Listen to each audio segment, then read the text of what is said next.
Start करने जा रहे हैं अगला चैप्टर वेक्टर। आज वेक्टर का पहला टॉपिक है, ठीक है। सो आज हम देखेंगे वेक्टर इंट्रोडक्शन, ठीक है। वेक्टर के डिफरेंट टाइप्स क्या होते हैं, उसकी एडिशन मल्टीप्लिकेशन के लिए क्या रूल है, ठीक है। सो आज हम ये स्टार्ट करने वाले हैं, ठीक है। तो चलिए आज स्टार्ट करते हैं वेक्टर, ठीक है। Vector so it is a physical quantity, ये एक प्रकार की फिजिकल क्वांटिटी ही है। इसके साथ और एक वर्ड आता है स्केलर, ठीक है। सो पहले हम स्केलर देखेंगे कि व्हाट इज अ स्केलर, और उसके बाद देखेंगे व्हाट इज अ वेक्टर, ठीक है। सो एक एग्जांपल लेते हैं, फॉर एग्जांपल, यानी एक फॉर एग्जांपल एक बोर्ड है, ठीक है। प्लाईवुड का एक बोर्ड है, ठीक। मैं कहता हूं कि एक ऑब्जेक्ट है, ठीक है। ये क्यूब है, ये यहां से for example this is north, ठीक है ना, north west east and south, ठीक है। मैं ऐसे कहता हूं कि ये जो ऑब्जेक्ट है ये यहां से यहां तक ईस्ट में गया, वेस्ट से लेकर ईस्ट तक ये डिस्प्लेस हो गया, ठीक है, बराबर है।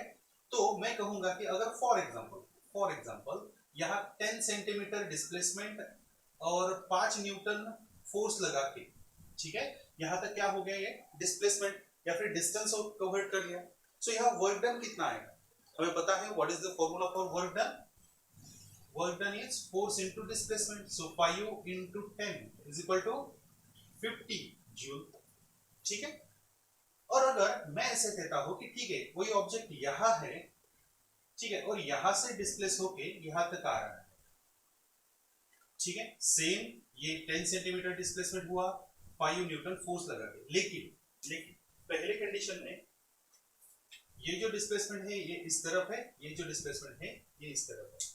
तो इसमें वर्क डन कितना हुआ, फिर से वही force into displacement, 5 into 10 is equal to 50 joule. So मेरा ऐसा सवाल है कि ये दोनों क्वांटिटी डायरेक्शन पे डिपेंड है या नहीं है। ऑब्वियसली नहीं है। जो वर्क डन रहता है, वर्क डन वो डायरेक्शन पे डिपेंड नहीं है, बराबर है। देखिए इस तरफ अगर जा रहे हैं, वेस्ट से ईस्ट जा रहे हैं, फिर भी 50 जूल वर्क डन हो रहा है, और ईस्ट से वेस्ट की तरफ आ रहा है यानी इस तरफ आ रहे हैं, तो क्या हो रहा है, वर्क डन उतना ही हो रहा है। सो ये जो क्वांटिटीज है जो डायरेक्शन पे डिपेंड नहीं है या जो एक्सप्रेस करने के लिए डायरेक्शन की कुछ भी आवश्यकता नहीं रहती, उसे हम कहते हैं स्केलर क्वांटिटी, बराबर है, ठीक है। एक और एक क्वांटिटी देख लेते हैं, टेम्परेचर, बराबर है। टेम्परेचर अगर हम कहें कि टेम्परेचर चेंज हो गया 5 डिग्री से, ठीक है, सो हमें पता नहीं रहेगा कि टेम्परेचर चेंज हुआ वो इंक्रीज हुआ या डिक्रीज हुआ, बराबर है। हम कहेंगे कि ठीक है टेम्परेचर चेंज तो हो गया है, इंक्रीज हुआ या डिक्रीज हुआ, सो डायरेक्शन है क्या हमें पता, सो हम उसे कहेंगे scalar quantity. For example weight ले लेते हैं, मास ले लेते हैं किसी ऑब्जेक्ट का, वो क्वांटिटी भी क्या रहती है, स्केलर क्वांटिटी। टाइम जो है वो भी क्या है, स्केलर क्वांटिटी, ठीक है। सो जो क्वांटिटी डायरेक्शन पे डिपेंड नहीं है या फिर जिस क्वांटिटी को एक्सप्रेस करने के लिए हमें डायरेक्शन की आवश्यकता नहीं रहती, उसे हम कहेंगे स्केलर क्वांटिटी, ठीक है। अब ये जो स्केलर क्वांटिटी है इसकी जो मैथमेटिक्स है यानी मल्टीप्लिकेशन डिवीजन एडिशन सब्ट्रैक्शन, इसे आप सिंपल मैथमेटिकल रूल अप्लाई करके आप मल्टीप्लिकेशन एडिशन डिवीजन कर सकते हैं, ठीक है। अब हम देखेंगे what is mean by vector, ठीक है। अब जो क्वांटिटीज, ठीक है, चलिए अब देखते हैं वेक्टर। वेक्टर वो क्वांटिटी होती है जो डायरेक्शन पे डिपेंड्स रहती है, बराबर है। फॉर एग्जांपल अगर मैं आपको कहूं, एक छोटा सा एग्जांपल देता हूं, अगर मैं आपको कहूं कि आप किसी गांव को चले गए, बराबर है, और अगर स्टेशन पे आप उतर गए, ठीक है, रेलवे स्टेशन है, बस स्टेशन है, आप वहां उतर गए और आपने अपने दोस्त को फोन लगाया कि हमें उनके घर जाना है। उसने कहा कि स्टेशन से मेरा घर 5 किलोमीटर दूर है, आप जा सकेंगे क्या, नहीं, क्योंकि आपको डायरेक्शन ही पता, ठीक है, कि डायरेक्शन कहाँ जाना है, ठीक है, लेफ्ट जाना है, राइट जाना है, ईस्ट वेस्ट जाना है, वेस्ट ईस्ट जाना है, साउथ नॉर्थ, क्या आपको कुछ भी डायरेक्शन नहीं पता है, तो आप जा सकेंगे नहीं। हाँ पता तो पता रहना ही चाहिए, ठीक है, लेकिन मैं ऐसे कह रहा हूँ कि अगर आपको डायरेक्शन पता ही नहीं तो आप जा सकेंगे क्या। और एक एग्जांपल लेते हैं, अगर आप एक मेले में चले गए, ठीक है ना, मेले में जाने के बाद थोड़ा सा आप डिस्टर्ब हो गए, इधर उधर खो गए, ठीक है ना, आजू बाजू रंगी बिरंगी, ठीक है ना, दुकानें देख के आप क्या हो गए, दुकानें देख के क्या हो गया, डिस्टर्ब हो गए, चलिए ठीक है, तो यानी खो गए, और आपने फिर आपके दोस्तों को फोन लगा, अरे कहाँ हो आप, उसने कहा कि मैं आपसे 500 मीटर दूर हूँ, ठीक है, 500 मीटर दूर है, लेकिन किस डायरेक्शन में आपको पता ही नहीं, सो आप जा सकेंगे नहीं जा सकेंगे, ठीक है। सो इस जो जो क्वांटिटी रहेंगी, जैसे डिस्प्लेसमेंट है, ठीक है, वेलोसिटी है, एक्सेलरेशन है, बराबर है, फोर्स है, ठीक है, ये जो क्वांटिटी रहेंगी इसमें डायरेक्शन की आवश्यकता रहती है, ठीक है। एक सिंपल उदाहरण लेके मैं आपको बताता हूँ। फॉर एग्जांपल एक क्यूब है, ठीक है, इस क्यूब को आपको इस डायरेक्शन में डिस्प्लेस करना है, ठीक है, लेकिन आप फोर्स लगा रहे हैं ऐसा, अगर आपने परपेंडिकुलर फोर्स लगाया तो ये डिस्प्लेसमेंट होगा या नहीं होगा? ऑब्वियसली नहीं होगा, बराबर है। ये जो फोर्स है आपको कैसे लगाना पड़ेगा? In the direction of displacement, यानी आप अगर यहां लगा रहे हैं फोर्स, ठीक है, तो आपको कैसे लगाना पड़ेगा? In the direction of displacement, बराबर है, तभी ये डिस्प्लेसमेंट हो पाएगा। यानी ये जो फोर्स है ये क्या है? डायरेक्शनल क्वांटिटी है, कि जिस क्वांटिटी को एक्सप्रेस करने के लिए हमें उसकी डायरेक्शन भी दिखानी पड़ेगी, या उसका जो इफेक्ट होगा वो डायरेक्शन पे डिपेंड होगा, ठीक है ना। फॉर एग्जांपल, एक एग्जांपल, डायरेक्शन बहुत ही इंपॉर्टेंट है, ठीक है ना, बराबर है। फॉर एग्जांपल आपको समझ में आएगा, ऐसे एक उदाहरण लेके बताता हूँ। फॉर एग्जांपल देख लीजिए कि आपको मैसेज कन्वे करना है, ठीक है ना, जैसे क्लास में अगर कोई टीचर पढ़ा रहे हैं, उसके बाद में अगर आप किसी एक दूसरे को मैसेज कन्वे करना है, या फिर रास्ते से चलते चलते किसी बालकनी में मैसेज कन्वे करना है, सो डायरेक्शन बहुत इंपॉर्टेंट है, बराबर है। मैग्नीट्यूड तो होगा आपके पास, फेंकने का मैग्नीट्यूड तो होगा, लेकिन डायरेक्शन बहुत इंपॉर्टेंट है, बराबर है। अगर गलती से डायरेक्शन चेंज हो गई, वो और जिस बालकनी में जाना चाहिए उस बालकनी में न जाते हुए दूसरे बालकनी में चला गया, तो बहुत गड़बड़ हो जाएगी, बराबर है ना। सो डायरेक्शन आवश्यक है और इंपॉर्टेंट है। मैग्नीट्यूड तो है ही, लेकिन डायरेक्शन इंपॉर्टेंट है, ठीक है। ये एग्जांपल आपको परफेक्टली समझ में आया, ठीक है, बहुत सारे बच्चों को, ठीक है। देखिए कितनी खुश हो रहे, चलिए ठीक है। सो मैं इसे कहता हूँ, चलिए फिर से देखते हैं कि व्हाट इज बाय स्केलर और व्हाट इज बाय वेक्टर, ठीक है। स्केलर क्वांटिटी, स्केलर, ठीक है, स्केलर वो होती है जिसमें ओनली मैग्नीट्यूड होता है, क्या होता है? Only magnitude. और वेक्टर क्या होते हैं? वेक्टर्स जिसमें मैग्नीट्यूड प्लस डायरेक्शन भी होता है, ठीक है, जिसमें magnitude as well as direction भी होता है, बराबर है। अब देख लीजिए इसमें ओनली मैग्नीट्यूड है, ठीक है, तो इसकी जो कैलकुलेशन रहेंगे, एडिशन, मल्टीप्लिकेशन, डिवीजन, ये सिंपल मैथमेटिकल रूल अप्लाई करके आप कर सकते हो। For example 10 kg plus 5 kg कितना हो गया? 50 kg, nothing difference. 5 plus 10 kg अगर मैं करूं तो फिर भी 50 kg ही होगा, किसी डायरेक्शन पे या इनकी प्लेस अगर चेंज कर दिया, ठीक है, तो कुछ रिजल्टेंट में कुछ चेंज आ रहा है? नहीं। लेकिन हम अगर वेक्टर के अगर कैलकुलेशन लेते हैं, यानी एडिशन, मल्टीप्लिकेशन, ठीक है ना, तो इसमें, ठीक है, डिफरेंट रूल अप्लाई करने पड़ेंगे। क्यों? क्योंकि यहाँ मैग्नीट्यूड तो है ही, लेकिन उसके साथ डायरेक्शन भी है, ठीक है ना। जैसे मैंने आपको क्यूब का उदाहरण दिया था, अगर मैं फोर्स डिफरेंट डायरेक्शन को लगा रहा हूँ तो डिस्प्लेसमेंट डिफरेंट डायरेक्शन को होगा। अगर जिस साइड को डिस्प्लेसमेंट होना चाहिए उसके अपोजिट डायरेक्शन को अगर मैं फोर्स लगाऊंगा तो डिस्प्लेसमेंट क्या होगा? उसके अपोजिट डायरेक्शन में। सो इसीलिए वेक्टर्स के जो कैलकुलेशन रहेंगे उसको एक्सप्रेस करने के लिए डिफरेंट डिफरेंट लॉज रहेंगे, ठीक है। सो अब हमने देखा है कि वेक्टर क्या होते हैं जिसमें मैग्नीट्यूड और डायरेक्शन होती है, ठीक है। So vector is equal to क्या होगा? डायरेक्शन प्लस मैग्नीट्यूड, ठीक है, डायरेक्शन प्लस मैग्नीट्यूड। अब हम देखते हैं कि इसका रिप्रेजेंटेशन कैसे करते हैं। क्योंकि फॉर एग्जांपल अगर मैं बता रहा हूं कि 10 kg, ठीक है, सो ये एक्सप्रेस करने के लिए mass is equal to 10 kg या weight is equal to 10 kg, so इसको एक्सप्रेस या रिप्रेजेंट करने के लिए कुछ ऐसे डिफरेंट नोटेशन वगैरह की आवश्यकता नहीं है। लेकिन वेक्टर जो है कि जिसमें मैग्नीट्यूड तो है ही लेकिन डायरेक्शन भी है, उसे एक्सप्रेस करने के लिए अगर मैं कहता हूं कि ये जो ए क्वांटिटी है ये वेक्टर है, तो हम उसके ऊपर ऐसा एरो देते हैं, ठीक है। ए जो है वो मैग्नीट्यूड, ठीक है, यानी ये फॉर एग्जांपल इतनी मैग्नीट्यूड है और उसके सर पे अगर ये एरो है तो वो वेक्टर क्वांटिटी। फॉर एग्जांपल आगे चल के हम ऐसे देखेंगे 3x वेक्टर या फिर i वेक्टर, या फिर फॉर एग्जांपल क्यूब वेक्टर, ठीक है। सो उसके सर पे अगर कुछ एरो होगा सो हम उसे क्या कहेंगे, वेक्टर क्वांटिटी। सो उसे डिनोट करने के लिए, कुछ क्वांटिटी अगर वेक्टर है सो उसे डिनोट करने के लिए हम क्या करेंगे, उसके सर पे एक एरो लिखेंगे, ठीक है। और इसे अगर ग्राफिकली रिप्रेजेंट करूंगा तो ऐसे रिप्रेजेंट करूंगा, ये हो गई उसकी टेल, ठीक है, और यहां से ये हो गया एरो, ठीक है ना। यानी ये जो लेंथ है ये रिप्रेजेंट करेंगी मैग्नीट्यूड, और ये जो डायरेक्शन है ये रिप्रेजेंट करेगा उसकी डायरेक्शन, यानी ये एरो रिप्रेजेंट करेगा उसकी डायरेक्शन।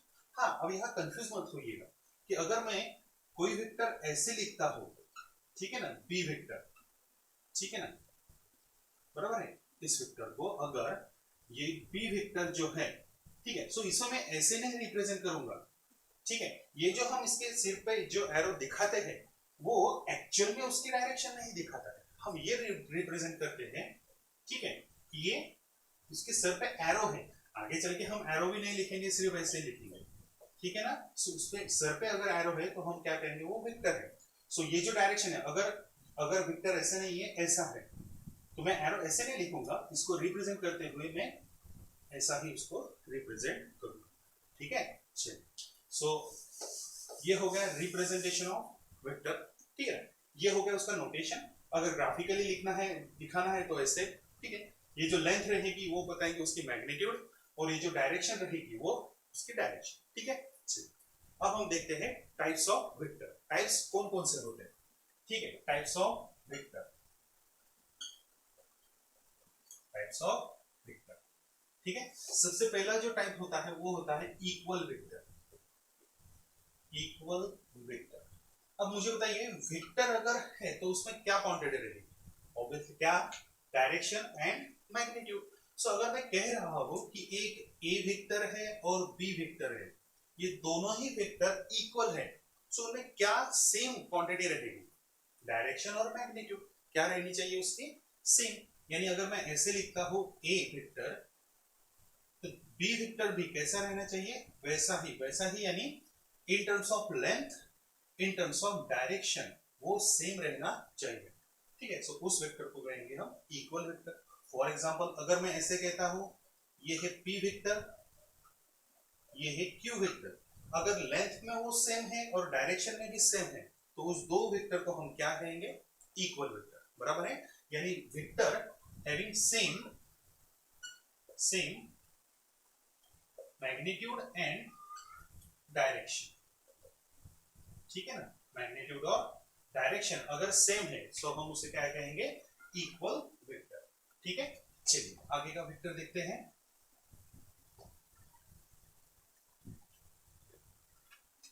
दूसरा जो वेक्टर है वो है पैरेलल वेक्टर, पैरेलल वेक्टर, ठीक है।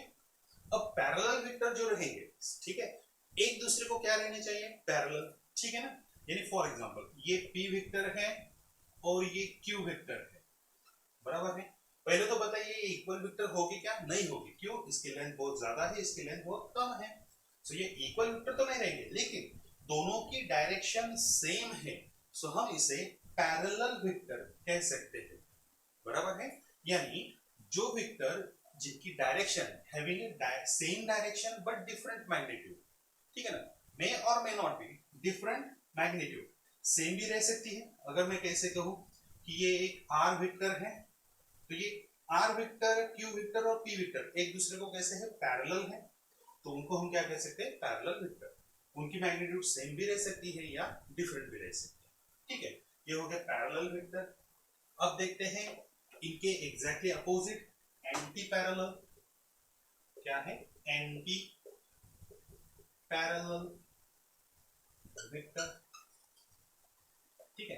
एंटी पैरेलल वेक्टर यानी सेम वैसे ही जो वेक्टर्स एक दूसरे के अपोजिट डायरेक्शन में हैं, मे बी उनकी जो मैग्नीट्यूड रहेगी वो कम है, ज्यादा है, ठीक है। फॉर एग्जांपल यहां लिखता हूं, देखिए ये दोनों ही वेक्टर मैग्नीट्यूड सेम है लेकिन डायरेक्शन क्या है, अपोजिट है।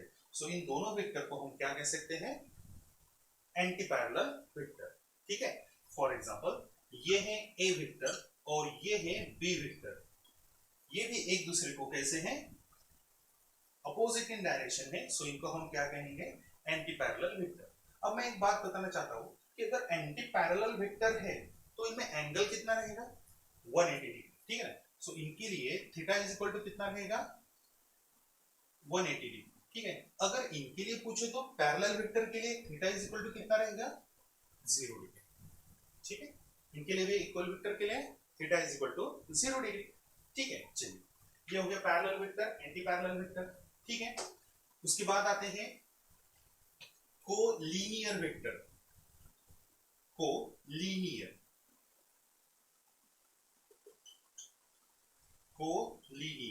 वेक्टर्स, ठीक है। अब कोलिनियर यानी जो वेक्टर एक सीधे लाइन में, ठीक है, एक सीधे लाइन में हम अरेंज कर सकते हैं। For example P vector, Q vector, R vector, ठीक है। मैं थोड़ा सा कम लिख लेता हूं ऐसे, ठीक है।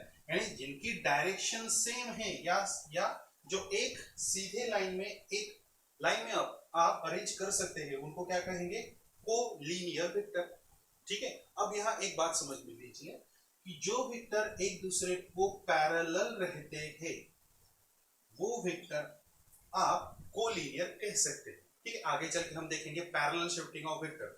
सो ये वेक्टर अगर मैं शिफ्ट करके पैरेलली, ठीक है ना, ऐसे के ऐसे इतना मैग्नीट्यूड और यही सेम डायरेक्शन अगर मैं यहाँ लिख रहा हूँ, देखिए बी वेक्टर, सो क्या हो गया ए वेक्टर और बी वेक्टर कोलिनियर हो गए। सो कोलिनियर वेक्टर पहले तो जो एक सीधे रेश में एक सीधे लाइन में अगर खड़े हैं तो उनको हम कहेंगे कोलिनियर, और जो भी पैरेलल वेक्टर है उनको भी हम कोलिनियर अरेंज कर सकते हैं, ठीक है। चलिए आगे देखते हैं अगला भाग, अगला पार्ट उसका, ठीक है। सो अगला पार्ट जो है टाइप जो है वो है कोप्लेनर वेक्टर, कोप्लेनर वेक्टर, ठीक है। अब कोप्लेनर वेक्टर यानी क्या? फॉर एग्जांपल अगर मैं इस पूरे व्हाइट बोर्ड को एक्स एक्सिस और वाई एक्सिस में डिवाइड कर दूं, ठीक है ना, एक्स एक्सिस और वाई एक्सिस, या एक्स एक्सिस और वाई एक्सिस। सो ये एक प्लेन तैयार हो गया, उड़ने वाला प्लेन नहीं, ठीक है ना। मैथमेटिक्स का ग्राफिकल जो ग्राफ निकालते हैं उसमें का प्लेन, ठीक है ना। चलो सो प्लेन हो गया, इसमें अगर मैं कोई भी वेक्टर अगर रख दूं, ठीक है ना, फॉर एग्जांपल ये एक वेक्टर और ये एक वेक्टर, ठीक है ना। सो ये एक वेक्टर है और ये एक वेक्टर है, ये दोनों ही एक ही प्लेन में है, ठीक है। सो ये क्या हो जाएंगे कोप्लेनर वेक्टर। मैं अगर ऐसे कह दूं तो क्या हो जाएंगे कोप्लेनर वेक्टर, ठीक है ना। फॉर एग्जांपल एक ड्राइंग देखिए, फॉर एग्जांपल एक प्लाईवुड का टुकड़ा है, ठीक है ना, बराबर है। यहाँ ये एक वेक्टर है पी वेक्टर, ठीक है ना, यहाँ पे एक वेक्टर है क्यू वेक्टर, भले डायरेक्शन डिफरेंट है, ठीक है, मैग्नीट्यूड भी डिफरेंट हो सकती है। फॉर एग्जांपल ये आर वेक्टर, ठीक है। सो ये तीनों के तीनों एक दूसरे को कैसे हैं इन सेम प्लेन है, पैरेलल नहीं कह रहा हूं लेकिन एक ही प्लेन में ये आ रहे हैं, ठीक है ना। फॉर एग्जांपल आपने ठीक है जो टेक्स्ट बुक है, ठीक है, टेक्स्ट बुक में अगर वो रख दिए, ठीक है, आपके पेन अगर अलग अलग अरेंज कर दिए तो वो एक ही प्लेन में रहेंगे, हॉरिजॉन्टल प्लेन, या फिर कह देंगे कि वर्टिकल प्लेन, ठीक है। सो उस तरह के वेक्टर को हम क्या कहेंगे कोप्लेनर वेक्टर, ठीक है। चलिए आगे का उसका टाइप्स देख लेते हैं, ठीक है। अगला जो टाइप है 6 वो है यूनिट वेक्टर। क्या है यूनिट वेक्टर, ठीक है ना। सो आपने कभी कोई डेफिनेशन पढ़ी होगी टाइम पीरियड और फ्रीक्वेंसी की, ठीक है ना। सो उसमें फ्रीक्वेंसी का एक जो डेफिनेशन है उसमें यूनिट टाइम ऐसे आता है, ठीक है ना। Number of rotation completed in one unit time उसे हम कहेंगे frequency, number of revolution completed in one time उसे कहेंगे हम frequency. So unit time, what is the unit time, उसे हम वन कहेंगे। देखिए दो बातें हैं, दो सेंटेंस देख लीजिए। Unit of mass is kilogram, क्या कहा मैंने, देख लीजिए। यूनिट ऑफ मास क्या है केजी, लेकिन मैं इसको ऐसे कहूं यूनिट मास उसका एक यानी अर्थ ये हो जाएगा 1 केजी। अगर मैं कहूं यूनिट लेंथ उसे हम कहेंगे 1 मीटर। अगर मैं कहूं यूनिट टाइम उसे हम कहेंगे 1 सेकंड, ठीक है ना। So unit mass, unit second, unit time, so 1 1 1, ठीक है। ये अगर हम यहाँ कह रहे हैं यूनिट वेक्टर, सो डायरेक्शन तो एक दो ऐसे नहीं होती, ठीक है ना। अगर फॉर एग्जांपल एक एग्जांपल लेते हैं, ठीक है, कि एक एरो है, आप धनुष्यवान से एक एरो छोड़ रहे हैं, सो उसको एक ही डायरेक्शन होगी ना, अलग अलग डिफरेंट डायरेक्शन तो थोड़ी जा सकते हैं, इधर भी गया और इधर भी गया, ऐसे नहीं कह सकते हैं, ठीक है ना। यानी सेम डायरेक्शन क्या होगी, एक ही रहेगी। सो उसमें डिफरेंट क्या हो सकता है, डायरेक्शन तो है ही। देखिए मैं ये बताने की कोशिश कर रहा हूँ कि यूनिट वेक्टर, अगर हम यूनिट मास कहते हैं तो 1 किलोग्राम, यूनिट लेंथ कहते हैं तो 1 मीटर, और यूनिट टाइम कहते हैं तो 1 सेकंड। सो यूनिट वेक्टर कहेंगे, सो उसमें वेक्टर है यानी डायरेक्शन तो है, लेकिन मैग्नीट्यूड क्या रहेंगी, 1। अब वो 1 मीटर हो सकती है, 1 सेंटीमीटर हो सकती है, 1 मिलीमीटर हो सकती है, ठीक है। या अगर फोर्स के बारे में बात करें कि unit force, force is a vector, unit force, तो वो कितना रहेगा, 1 न्यूटन। अगर मैं कहूँ कि एक्सेलरेशन इज 1 यूनिट, ठीक है, या फिर यूनिट एक्सेलरेशन, सो एक्सेलरेशन कितना रहेगा, 1 मीटर पर सेकंड स्क्वायर, ठीक है। सो यूनिट वेक्टर जो रहते हैं उनमें डायरेक्शन तो रहती ही है, लेकिन मैग्नीट्यूड जो है, मैग्नीट्यूड कितनी रहेगी, 1। अब वो 1 कुछ भी हो सकता है। अगर फोर्स के बारे में बात करें सो 1 न्यूटन, ठीक है।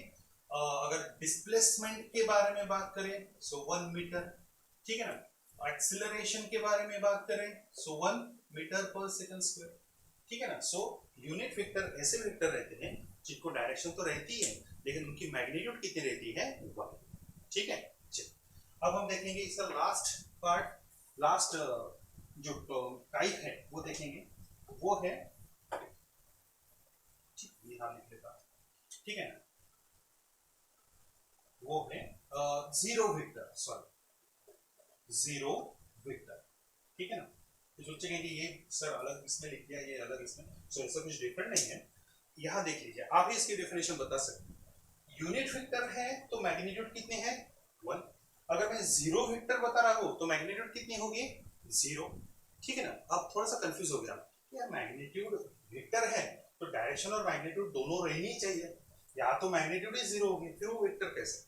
एक छोटा सा एग्जांपल आपको लेके बताता हूँ, ठीक है। फॉर एग्जांपल आप बस स्टॉप पे चले गए, ठीक है ना, बस स्टॉप पे एक बस लग गई, ठीक है। एक एग्जांपल देता हूँ, फॉर एग्जांपल एक एग्जांपल देता कि मुंबई टू पुणे ऐसे एक बस लग गई, ठीक है ना।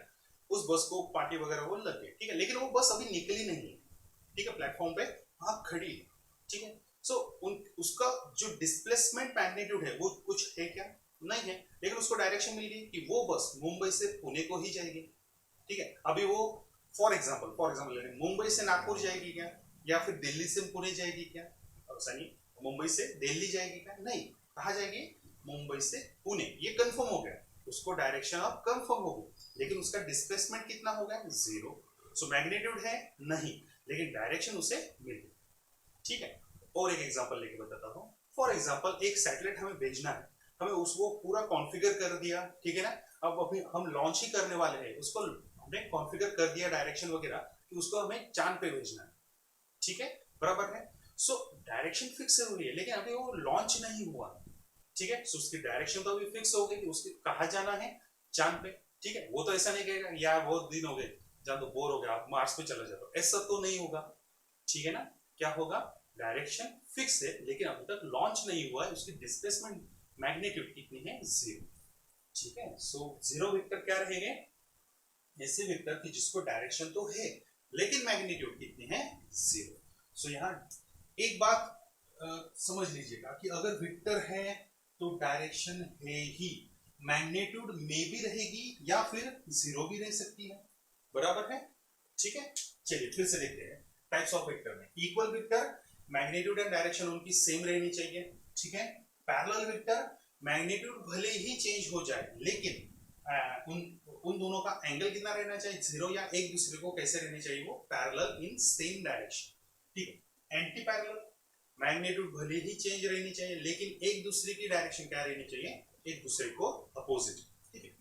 कोलिनियर वेक्टर, जो एक सीधे लाइन में आप अरेंज कर सकते हैं, फॉर एग्जांपल 2 वेक्टर, ठीक है, ये यहाँ ये यहाँ, आप उसको अरेंज कर सकते हैं, तो उसे हम क्या कहेंगे, कोलिनियर वेक्टर, कोप्लेनर वेक्टर जो एक ही प्लेन में अरेंज है उसे हम क्या कहेंगे, कोप्लेनर वेक्टर।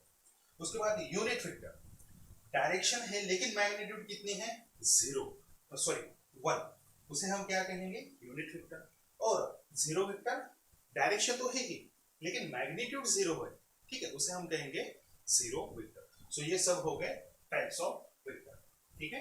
अब मैंने पहले ही कहा था कि ये जो वेक्टर है उसे दो क्वांटिटी रिप्रेजेंट करती है, डायरेक्शन और मैग्नीट्यूड। फिर हमें अगर इसकी एडिशन करनी है, सब्ट्रैक्शन करनी है, मल्टीप्लिकेशन करनी है, यानी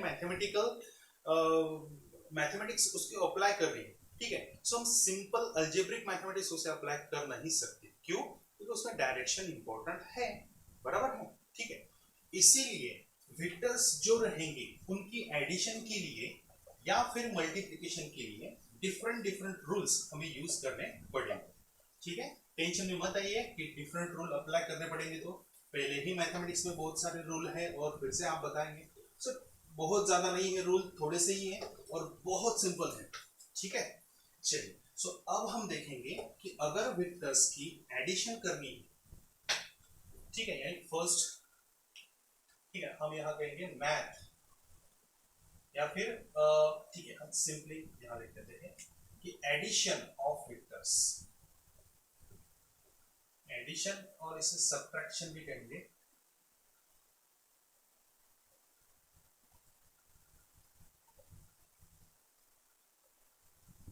ऑफ वेक्टर्स, ठीक है, एडिशन ऑफ वेक्टर्स, ठीक है। सो इसमें आपको तीन प्रकार के रूल्स आपको अप्लाई करने पड़ेंगे। कौन कौन से रूल हैं, पहले हम देख लेते हैं। इसमें है ट्रायंगल रूल, ट्रायंगल रूल, ठीक है। दूसरा जो रूल है वो है पैरेललोग्राम,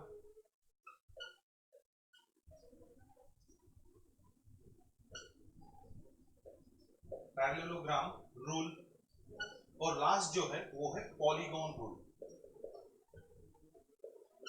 पॉलीगॉन रूल, ठीक है। अब ये जो तीन रूल है, अगर तीन डिफरेंट रूल है तो तीन डिफरेंट कंडीशन के लिए आपको ये यूज करना पड़ेगा। देख लीजिए, अगर कोई दो वेक्टर है, ठीक है ना, अगर आपको एक ए वेक्टर और बी वेक्टर इस प्रकार से दिए हुए हैं कि ए वेक्टर स्टार्ट होता है, देख लीजिए फॉर एग्जांपल यहां से स्टार्ट हो गया, ठीक है, और यहां तक आ गया, ये हो गया आपका ए वेक्टर। दूसरा जो बी वेक्टर है, वो वेक्टर ए वेक्टर जहां खत्म होता है वहां से स्टार्ट हो रहा है, फॉर एग्जांपल ऐसे स्टार्ट हो रहा है, ये हो गया बी वेक्टर, ठीक है। सो इसका जो रिजल्टेंट आएगा, ये अगर ये इस प्रकार का रिजल्टेंट आपको निकालना है तो उसके लिए आप यूज करेंगे ट्रायंगल लॉ। फिर से बता रहा हूं कि अगर दो वेक्टर है लेकिन एक दूसरे के, यानी वन आफ्टर अनदर है, एक जहां खत्म हो रहा है दूसरा वहां से स्टार्ट हो रहा है, ठीक है ना, ऐसी अगर कंडीशन है तो आप यूज करेंगे ट्रायंगल लॉ। यानी यहां मैं लिख सकता हूं कि रिजल्टेंट वेक्टर क्या रहेगा, ए वेक्टर प्लस बी वेक्टर, ठीक। अगर ये दो वेक्टर देखिए यहां क्या है, एक दूसरे के बाद एक वेक्टर है, अगर फॉर एग्जांपल एक सेम पॉइंट है और यहां से ही ये हो गए ए वेक्टर और ये हो गया बी वेक्टर, अब आप अप्लाई करेंगे पैरेललोग्राम लॉ। फॉर एग्जांपल अगर मैं इसको पैरेललोग्राम में कन्वर्ट कर देता हूं, ठीक है, सो ये जो रहेगा ये रहेगा इसका रिजल्टेंट, बराबर है। सो अब ये रिजल्टेंट आपको निकालना है तो वहां भी आपको करना पड़ेगा ए प्लस बी वेक्टर। देख लीजिए कंडीशन डिफरेंट है, यहाँ एक वेक्टर खत्म होता है, दूसरा वेक्टर वहां से स्टार्ट होता है। यहाँ क्या हो रहा है, एक ही सेम पॉइंट से, ओरिजिन से दोनों ही वेक्टर क्या हो रहे, ओरिजिन हो रहे हैं, और वहां हमें क्या अप्लाई करना पड़ेगा, पैरेललोग्राम लॉ, ठीक है। Parallelogram rule, parallelogram law of vector addition, ठीक है। अब यहाँ तो दो दो वेक्टर हो, अगर दो से बहुत ज्यादा वेक्टर आ रहे हैं, ठीक है, यानी फॉर एग्जांपल एक ये वेक्टर है, ए वेक्टर, एक ये दूसरा वेक्टर है बी वेक्टर, एक ये तीसरा वेक्टर है सी डी, ठीक है, एंड कंटिन्यू, बहुत सारे वेक्टर है लेकिन वन आफ्टर अनदर है, ठीक है। सो उसमें हम अगर ये रिजल्टेंट हमें निकालना है तो यहां हम अप्लाई करेंगे पॉलीगॉन लॉ। पॉलीगॉन लॉ क्या है? सभी वेक्टर्स की एडिशन, यानी अगर मैं रिजल्टेंट निकालना चाहूं तो क्या होगा? A vector plus B vector plus C vector plus D vector. अगर बहुत सारे और भी वेक्टर है तो वहां हम भी यूज करेंगे। अब ये डिफरेंट डिफरेंट वेक्टर किस प्रकार से, ठीक है, चलिए आपको इमेजेस दिखाता हूं, इमेजेस में आपको पता लगेगा, ठीक है। अब ये देख लीजिए, अगर इस प्रकार की कंडीशन है तो यहाँ हम यूज करेंगे ट्रायंगल लॉ, बराबर है, ठीक है ना। अगर फॉर एग्जांपल, यानी इसमें अगर दो स्टेट, अगर आप दो पॉइंट, अगर एक पॉइंट से दूसरे पॉइंट चले गए, दूसरे से तीसरे पॉइंट चले गए, सो पहले पॉइंट से लास्ट पॉइंट में आपका डिफरेंस कितना है या डिस्टेंस डिस्प्लेसमेंट कितना है, ये निकालने के लिए हम कहेंगे ट्रायंगल लॉ, ठीक है। दूसरा देख लीजिए, इस प्रकार में हम अप्लाई कर सकते हैं पैरेललोग्राम लॉ, कि अगर वजन आप उठा रहे हैं लेकिन दो स्ट्रिंग से उठा रहे हैं तो रिजल्टेंट फोर्स कहाँ लगेगा, ठीक है, इसीलिए आप यूज कर सकते हैं पैरेललोग्राम लॉ, ठीक है। तीसरा देख लीजिए, अगर ऐसे कंडीशन है कि किसी भी डायरेक्शन में अगर फॉर एग्जांपल आपको फोर्स अप्लाई हो रहे हैं तो आप उसको अरेंज कर सकते हैं एक सेम डायरेक्शन में, यानी एक दूसरे के बाद आप वो वेक्टर अरेंज करके आप पैरेललोग्राम लॉ अप्लाई कर सकते हैं, ठीक है। फिर से देख लीजिए, मैं आपको यहाँ बोर्ड पे बताता हूँ ट्रायंगल लॉ कब यूज करना है। दो वेक्टर्स एक दूसरे के बाद में अगर अरेंज है तो, यानी आप कहीं से कहाँ चले गए, यानी फॉर एग्जांपल मैं आपको बता रहा हूँ कि महाराष्ट्र में, ठीक है ना, आपको जाना है नागपुर से पुणे को, ठीक है, तो नागपुर से पुणे को जाने के लिए बाद बीच में औरंगाबाद होगा, ठीक है। सो आप नागपुर से औरंगाबाद चले गए, औरंगाबाद से पुणे को चले गए, ठीक है, बराबर है। सो अगर आपके, ठीक है, आप अगर नागपुर से निकले, रात को अगर आप नागपुर से निकले, ठीक है ना, ट्रैवल्स वगैरह करके, और सुबह पुणे को पहुंच गए वाया औरंगाबाद को रुके वगैरह, ठीक है ना, थोड़ा सा ब्रेक लिया और पुणे को चले गए। बाद में अगर आपका फ्रेंड आपको कहता है कि आप कहाँ से कहाँ गए, ठीक है ना, किसी दोस्त को पूछते हैं कि अरे यार ये दोस्त कहाँ चले, तो वो क्या कहेगा, नागपुर से पुणे को चले गए। वैसे कहेगा नहीं, नागपुर से औरंगाबाद गया, औरंगाबाद से पुणे को नहीं, नागपुर से पुणे को चले गए, ठीक है, नागपुर पुणे चले गए, ठीक है, बराबर है। उस कंडीशन में हम अप्लाई करेंगे triangle law. Parallelogram law, for example समझ लीजिए कि कुछ ऐसा एक कुआं है, उस कुएं में एक बड़ा सा पत्थर है, बराबर है, हमें वो निकालना है, ठीक है। अगर हम यहाँ एक क्रेन लगाते हैं, ठीक है, और यहाँ पे एक क्रेन लगाते हैं, ठीक है, और वहां से एक रोप या स्ट्रिंग लगाते हैं, ठीक है ना, उसे ऊपर खींचने की कोशिश करते हैं, तो ये एक फोर्स लगेगा और ये एक फोर्स लगेगा, लेकिन रिजल्टेंट डिस्प्लेसमेंट कहाँ होगा, F1 की तरफ या F2 की तरफ, नहीं, वो कहाँ होगा, यहाँ बीच, बराबर है। सो ये हो गए दो डिफरेंट वेक्टर्स और रिजल्टेंट कहाँ आ रहा है, बीच में। सो ये हो गए दो डिफरेंट वेक्टर, रिजल्टेंट आ रहा है बीच में, ठीक है। इसके बारे में हम देख लेते हैं कि अगर एक सैटेलाइट हमें छोड़ना है, ठीक है, तो सैटेलाइट जा रही है, बराबर है, अगर सीधी चली गई, थोड़ी सी डायरेक्शन चेंज हो गई, फिर से डायरेक्शन चेंज हो गई और फिर से डायरेक्शन चेंज हो गया, वो आगे चली गई। सो लॉन्चिंग पैड से, ठीक है ना, जहां से लॉन्चिंग सेंटर है वहां से अब उसकी पोजीशन कहाँ है, सो हम कैसे करेंगे ये सब की एडिशन, ठीक है। सो उसमें हम यूज करेंगे पॉलीगॉन लॉ, ठीक है। सो तीन ही रूल आपको पता चल गए।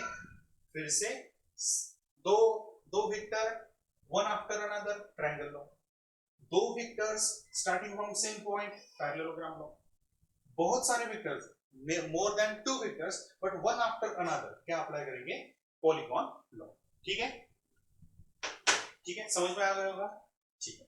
सो आज के पार्ट में हमने ये देख लिया कि टाइप्स ऑफ वेक्टर कौन से होते हैं, उनकी अगर एडिशन करनी है तो तीन डिफरेंट रूल कौन कौन से हैं, ठीक है, और वेक्टर और स्केलर में क्या डिफरेंस है, ठीक है। आशा करता हूँ आपको ये समझ में आ गया होगा। अगले हिस्से में हम देखेंगे magnitude and direction of this resultant vector, ठीक है, ठीक है। सो ये आपको समझ में आ गया होगा, ऐसे आशा करते हैं, ठीक है। Thank you very much.